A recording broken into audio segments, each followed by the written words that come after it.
کہتے ہیں کہ عورتیں آج کل ہر دنیاوی کام کر سکتی ہیں اور کر رہی ہیں، پردے کا اہتمام ہو یا نہ ہو، لیکن صرف مسجد میں ان کا آنا جانا منع کہا جاتا ہے، جس سے وہ دین سے بالکل کٹ جاتی ہیں۔ تو کیا احناف کے ہاں اس کی اجازت ہے؟ جبکہ عرب ممالک میں، انڈونیشیا وغیرہ میں دیکھا جاتا ہے کہ وہاں پہ عورتیں جو ہیں وہ مسجد میں آتی ہیں، ان کے لیے مسجد میں باقاعدہ سے جگہ بنائی جاتی ہے اور وہ مسجد میں آ کے نمازیں پڑھتی ہیں۔ تو کیا اس کی اجازت دی جا سکتی ہے؟ رائے ہے جو میں فتوی کے طور پر نہیں پیش کر رہا، صرف اس لیے کہ اس اہل علم اس پر غور کریں گے۔ فتویٰ تو یہاں سے جو جامعۃ الرشید سے ریٹرن میں جائے گا وہی ہوگا۔ تو میں ایک ذاتی رائے علماء کے غور کرنے کے لیے، اور اس کو میں ممبر پہ بھی بیان کر چکا ہوں، کہ جیسے کہ سائل نے کہا کہ اب خواتین ہر جگہ جا رہی ہیں، بازاروں میں بھی جا رہی ہیں اور یونیورسٹیوں میں بھی پڑھنے کے لیے جا رہی ہیں، مدارس البنات میں بھی جا رہی ہیں اور فلم دیکھنے بھی جا رہی ہیں سینما گھر، اور پتہ نہیں کیا کیا کرنے جا رہی ہیں۔ نہیں آ رہی تو کہاں نہیں آ رہی؟ مسجد میں۔ امام ابو حنیفہ کے دور میں عورت کہیں بھی نہیں جا رہی تھی تو اس کو کہا کہ بھائی مسجد میں بھی نہ آؤ، گھر کی چار دیواری میں رہو۔ اب خواتین ہر جگہ جا رہی ہیں، اب مسجد میں آنے پر پابندی لگانا، میں یہ سمجھتا ہوں کہ میری ناقص رائے ہے کہ اس پر اثر نو غور ہونا چاہیے۔ بعض لوگ یہ کہتے ہیں کہ جب وہ مختلف جگہوں پہ جا رہی ہیں ہم سے پوچھ کے تھوڑی جا رہی ہیں، وہ جانا بھی غلط ہے، تو ہم مسجد میں کیوں آنے دیں ان کو؟ میں یہ عرض کرتا ہوں کہ ہم سے اگرچہ پوچھ کے نہیں جا رہی مگر بہرحال جا رہی ہیں، تو جو فتنہ ہونا تھا وہ ہو گیا۔ اب ایک خیر کی جگہ تھی مسجد، جو اسلاف کا دور تھا نا، اس میں عورت کو گھر کے اندر وہ خیر کی تمام چیزیں معلوم تھیں، یہ معلوم ہو سکتی تھیں جو مسجد سے جن کا تعلق تھا، دینداری تھی، اسلامی حکومتیں تھیں۔ اب عورت کو گھر میں دین نہیں ملتا، اگر کسی خاتون کو گھر میں دین مل رہا ہے تو ٹھیک ہے، وہ نہ آئے مسجد میں۔ اب خواتین کو گھر میں دین نہیں ملتا، گھر میں ٹیلی ویژن ہے، واٹس ایپ ہے، فیس بک ہے، دنیا کی ہر چیز ان کے پاس موجود ہے۔ اب اس میں جناب ان کو سارے قسم کے مختلف تفریحات کے پروگرام مل رہے ہیں، تو مسجد سے جو ان کا تعلق ہے نا وہ آہستہ آہستہ ختم ہوتا جا رہا ہے۔ آپ کہہ سکتے ہیں کہ ٹیلی ویژن پہ مذہبی چینلز بھی تو آتے ہیں، تو ٹیلی ویژن پہ جو مذہبی چینلز آ رہے ہیں ان کا بھی آپ حشر دیکھ لیں کیا ہے۔ جو مذہب کے نام پہ چینل چل رہے ہیں ان میں بھی ایک آدھ ہی بمشکل صحیح ہوگا، باقی تو وہ بھی فساد پھیلا رہے ہیں۔ تو مسئلہ یہ ہے کہ فقہ حنفی کی جو بنیاد ہے وہ یہ نہیں ہے کہ عورت پر مسجد میں آنے پر پابندی ہے، ایسا نہیں ہے، تو حدیث سے ثابت ہے۔ اصل یہ ہے کہ فساد کس میں ہے، تو فقہ حنفی میں فساد کی وجہ سے پابندی ہے۔ میں یہ عرض کرتا ہوں کہ اگر آنے میں فساد کم ہو اور نہ آنے میں فساد زیادہ ہو تو فقہ حنفی ہی کی روشنی میں آنے کا حکم دیا جائے گا ان کو، یعنی آنے کی حکم نہیں، اجازت دی جائے گی۔ لوگ یہ کہتے ہیں کہ یہ کیسی بات ہے کہ اس زمانے میں مسجد میں آنے میں فتنہ تھا عورت کا اور اس زمانے میں فتنہ نہیں ہے، یہ کیسے ہو سکتا ہے؟ میں یہ کہتا ہوں کہ یقیناً اس زمانے میں فتنہ ہے، لیکن نہ آنے میں جس نوعیت کا فتنہ ہے وہ بہت بڑے درجے کا فتنہ ہے۔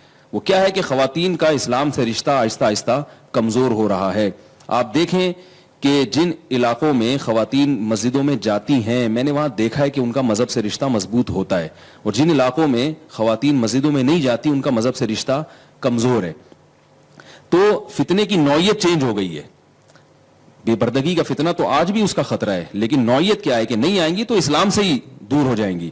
تو اس لیے میں یہ سمجھتا ہوں کہ جیسے ہم یہ دلیل دیتے ہیں کہ حضرت عائشہ فرماتی ہیں کہ نبی اگر ہمارے زمانے کی عورتوں کو دیکھتے تو آنے کی پابندی لگا دیتے، تو جب نبی کے قول میں تعویل کی جا سکتی ہے حضرت عائشہ کے اس دلیل کی بیس پر، تو امام ابو حنیفہ کے قول میں بھی تعویل کی جا سکتی ہے کہ لو کان ابو حنیفہ رأى ما رأینا لاجاز نساءنا، اگر ابو حنیفہ ہمارے زمانے کے حالات کو دیکھتے تو یقیناً عورت کو مسجد میں آنے کی اجازت دیتے۔ تو اس لیے میری ایک ٹوٹی پھوٹی ناقص رائے ہے جو علماء کے غور کرنے کے لیے میں پیش کر رہا ہوں کہ اس زمانے میں خواتین کو، بنات کے مدرسوں کا بھی تو صدیوں سے ہمیں کوئی تصور نہیں ملتا نا، لیکن مدارس البنات کی اجازت کیوں دی گئی کہ بھائی یونیورسٹیوں میں جا رہی ہیں، ڈاکٹر بن رہی ہیں، انجینئر بن رہی ہیں، تو عالمہ کیوں نہیں بن رہی؟ جبکہ صدیوں میں لڑکیوں کے مدارس کا آپ کو اسلامی تاریخ میں کوئی تصور نہیں ملے گا، تو وہ کس بیس پر ہم نے اس کی اجازت دی ہے؟ ہاں یہ ضرور ہے کہ نماز میں جو خاص طور پہ وہ نمازیں جن میں بیان ہوتا ہے ان میں اگر اجازت دی جائے تو پھر خواتین کو فائدہ زیادہ ہوگا، جیسے جمعے کی نماز ہے۔ بعض لوگ یہ کہتے ہیں کہ اس کے لیے نماز میں بلانے کی کیا ضرورت ہے، بیان میں خواتین کو آنے کی اجازت ہے، تو دین کی تبلیغ تو بیان سے ہوتی ہے نا، نماز سے نہیں ہوتی۔ اس اشکال کا جواب یہ ہے کہ نماز میں ایک اٹریکشن ہے، نماز پڑھنے کے لیے جب لوگ آتے ہیں تو بیان بھی سن لیتے ہیں، صرف بیان کے لیے مسجد میں آپ لوگوں کو بلائیں گے تو نہیں آتے۔ اس کا تو علماء کو، یعنی جو مساجد کے ائمہ ہیں ان کو تجربہ ہے۔ آپ دیکھیں جمعے میں کتنے لوگوں کا رش ہوتا ہے، کیونکہ جمعے میں بیان کے ساتھ نماز ہوتی ہے۔ عید میں کتنا رش ہوتا ہے، کیونکہ عید میں بیان کے ساتھ نماز بھی ہوتی ہے۔ ویسے ہی اگر آپ صرف بیان کے عنوان سے مجمع رکھیں گے تو لوگ نہیں آتے۔ جمعے کی مثال آپ کے سامنے ہے، تو خواتین کو آپ اگر کم از کم جمعے کی نماز کی اجازت دیں تو اس کا فائدہ یہ ہوگا کہ ان کا مسجد سے رشتہ جڑے گا, وہ بیان بھی سنیں گی, ان کا ایک تعلق قائم ہوگا مسجد سے, اور اس کی برکتیں انشاءاللہ میں یہ سمجھتا ہوں کہ ظاہر ہوں گی, کیونکہ ابھی دور بہت زیادہ چینج ہو چکا ہے, تبدیل ہو چکا ہے.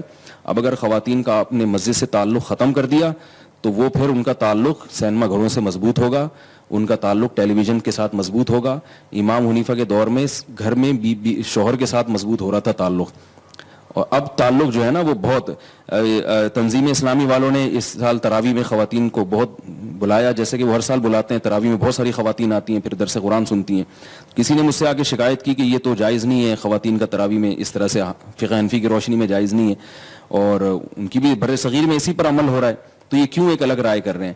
تو میں نے ان سے کہا کہ اگر یہ خواتین کا اجتماع یہاں نہ ہوتا تو یہ خواتین ابھی طارق روڈ کی سڑکوں پہ گھوم رہی ہوتی, رمضان کی راتیں اس طرح سے ضائع کر رہی ہوتی. ابھی انہوں نے کسی خیر کے کام میں لگا دیا, ان کو تراویح میں لگا دیا, عبادت میں, اور ساتھ ساتھ تفسیر میں لگا دیا. تو اگر وہ نہ لگائیں تو نتیجہ یہ نکلے گا کہ وہ شاپنگ سینٹروں میں اپنے ٹائم کو برباد کریں گی. تو یہ بہت بڑی جو مجمع خواتین کا, یہ میں سمجھتا ہوں علماء کے ہاتھ سے نکل جائے گا, اور ان کے ایمان کے جو ہے نا لالے پڑ جائیں گے اگر ہم نے اس پر اثر نو غور نہیں کیا. باقی یہ ہے کہ اگر کوئی عالم یہ سمجھتا ہے کہ میری بیوی کو گھر میں پورا دین مل رہا ہے تو ٹھیک ہے, وہ کہے کہ بیگم تمہیں کیا ضرورت ہے جانے کی. میں ایک عوام کی بات کر رہا ہوں, تو یہ میری رائے ہے جس پر غور ہونا چاہیے. باقی یہ کہ فتویٰ جب تک جے ٹی آر پہ میں اپنی ذاتی رائے کے اظہار کے لیے نہیں بیٹھا ہوا یہاں, یہ جامعہ کا فتویٰ نہ سمجھیں آپ اس کو. جب تک تحریری طور پر جامعہ کی طرف سے یا کسی بڑے ادارے کی طرف سے کوئی فتویٰ نہیں آتا تو اس وقت تک اس کو میری ذاتی رائے ہی سمجھا جائے.